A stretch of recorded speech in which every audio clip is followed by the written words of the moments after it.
जय हिंद दोस्तों, स्वागत है आप सभी का आपके अपने online platform NPMS reasoning classes Prayagraj में। मैं सर आप सभी का हार्दिक स्वागत करता हूं। दोस्तों आप सभी लोग फटाफट जो है कि वीडियो को एक बार शेयर कर लीजिएगा। और मैं जो है कि दोस्तों जैसा कि आप लोग को उम्मीद करता हूं कि आप सभी लोग अच्छे होंगे, स्वस्थ होंगे, मस्त होंगे और सभी लोग अपनी अपनी पढ़ाई में व्यस्त होंगे दोस्तों। और आप लोग की उम्मीद करता हूँ पढ़ाई बहुत बेहतरीन चल रही होगी दोस्तों। आशा करता हूँ वीडियो आपको अच्छी लगती होगी दोस्तों। वीडियो आपको अगर अच्छी लगती हो दोस्तों प्लीज़ आप लोग शेयर ज़रूर करिएगा। जो लोग चैनल पर नए जुड़े प्लीज़ आपसे रिक्वेस्ट है चैनल को सब्सक्राइब करिएगा दोस्तों, ठीक है। और हम लोग जो है कि हड़प्पा कालीन सभ्यता के बारे में जो है कि 1 लाइनर क्वेश्चन को प्रीवियस ईयर के सवालों को सॉल्व कर रहे थे दोस्तों। आज हम लोग की हड़प्पा सभ्यता से संबंधित जो है कि दूसरी क्लास होगी। इसके बाद हम लोग जब तीसरी क्लास लाएंगे तो हड़प्पा सभ्यता से संबंधित जो है जितने प्रीवियस ईयर के वनडे एग्जाम में पूछे गए प्रश्न होते हैं मैं उनकी श्रृंखला को कवर करने की कोशिश हम लोग करेंगे, ठीक है दोस्तों। तो बिना समय को ज़ाया करते हुए दोस्तों हम लोग प्रश्न की शुरुआत करते हैं। देखते हैं पहले प्रश्न में हमसे क्या कहता है। पहले सवाल में कह रहा है दोस्तों हड़प्पा कालीन स्थल रोपण। अब देखिए बहुत ही इंपॉर्टेंट है, ये कई बार पूछा गया दोस्तों।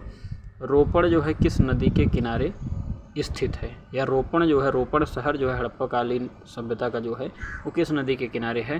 तो दोस्तों इसका करेक्ट उत्तर हो जाएगा सतलज नदी के किनारे रोपण शहर या रोपण नगर जो है स्थित है।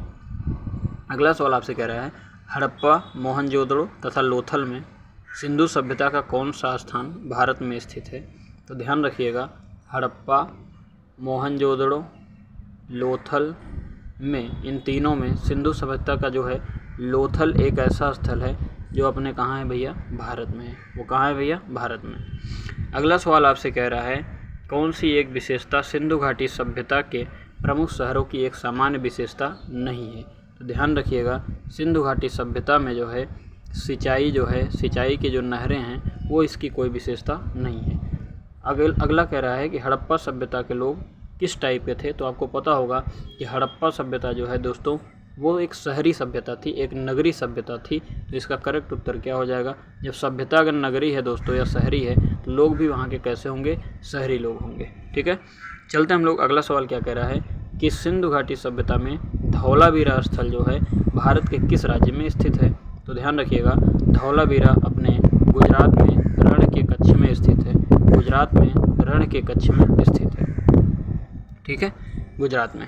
अगले सवाल की ओर बढ़ते हैं। अगला सवाल आपसे क्या कह रहा है कि सिंधु घाटी सभ्यता के स्थानों में धौलावीरा, मोहनजोदड़ो, चहुंदड़ो और हड़प्पा इन चारों में से किसे सिंध का मरुस्थल के रूप में जाना जाता है। तो दोस्तों बहुत ही इंपॉर्टेंट सवाल है ये। सिंधु का मरुस्थल किसे कहा जाता है। तो मोहनजोदड़ो को सिंधु का मरुस्थल कहा जाता है। मोहनजोदड़ो का सिंधु का मरुस्थल कहा जाता है। अगला सवाल आपसे कह रहा है कि सिंधु घाटी सभ्यता का कौन सा एक स्थान लूनी नदी के किनारे बसा हुआ है। तो ये भी इम्पोर्टेंट है दोस्तों। यहाँ पर आपको धौलावीरा जो है वो लूनी नदी के किनारे बसा हुआ है। अगले सवाल की ओर बढ़ते हैं। अगला सवाल क्या कह रहा है युगल समाधान, फारस की मोहरें, बंदरगाह और उत्तम किस्म के जौ में से कौन सा तत्व पुरातात्विक अवशेष के रूप में लोथल से नहीं पाया गया। क्या क्या है भैया, युगल समाधान, फारस की मोहर, बंदरगाह और जौ।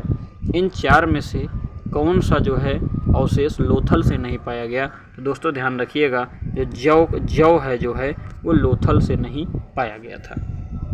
अगला सवाल आपसे कह रहा है कि चिरांद, मेहरगढ़, बुर्जहोम, दैमाबाद में से कौन सा स्थल नवपाषाण युग का प्राचीनतम प्रमाण प्रस्तुत करता है। तो दोस्तों इन सवालों को सॉल्व करने से एक बात समझ में ये आ रहा है कि जब तक मुझे इन चारों के बारे में जैसे चिरांद, मेहरगढ़, बुर्जहोम और दैमाबाद इन चारों के बारे में जब तक मुझे कंप्लीट नॉलेज नहीं होगा तब तक इनमें से मुझे किसी भी उत्तर को देना संभव नहीं होगा। तो इसका करेक्ट उत्तर क्या हो जाएगा दोस्तों, मेहरगढ़ इसका करेक्ट आंसर हो जाएगा। उम्मीद करता हूँ दोस्तों बात आपको समझ में आ रही होगी। अगले सवाल की ओर बढ़ते हैं। अगला सवाल आपसे क्या कह रहा है, अगला सवाल आपसे कह रहा है कि मोहनजोदड़ो में सबसे बड़ी इमारत कौन सी है। तो मोहनजोदड़ो की सबसे बड़ी इमारत क्या है, ग्रेट ग्रेनरी। अगला सवाल आपसे कह रहा है सिंधु घाटी की सभ्यता के लोग किसकी पूजा करते थे। बहुत ही इंपॉर्टेंट सवाल है। सिंधु घाटी सभ्यता के लोग पशुपति की पूजा करते थे।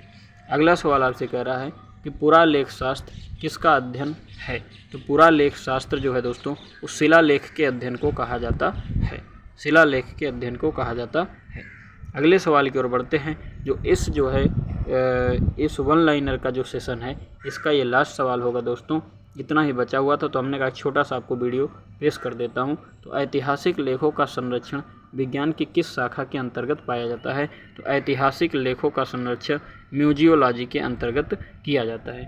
म्यूजियोलॉजी के अंतर्गत किया जाता है। उम्मीद करता हूँ दोस्तों वीडियो आपको अच्छी लगी होगी। दोस्तों वीडियो आपको अच्छी लगी हो प्लीज़ आप लोग लाइक करिएगा, शेयर करिएगा, कमेंट करिएगा, और जो लोग चैनल पर नए जुड़े प्लीज़ उनसे रिक्वेस्ट है चैनल को सब्सक्राइब कर लीजिए। मैं ऐसे ही वीडियो को लाता रहूँगा आप लोगों के लिए, छोटी छोटी क्लिप लाता रहूँगा जिससे आपके एग्ज़ाम में मैं कुछ अच्छा करने की कोशिश कर रहा हूँ।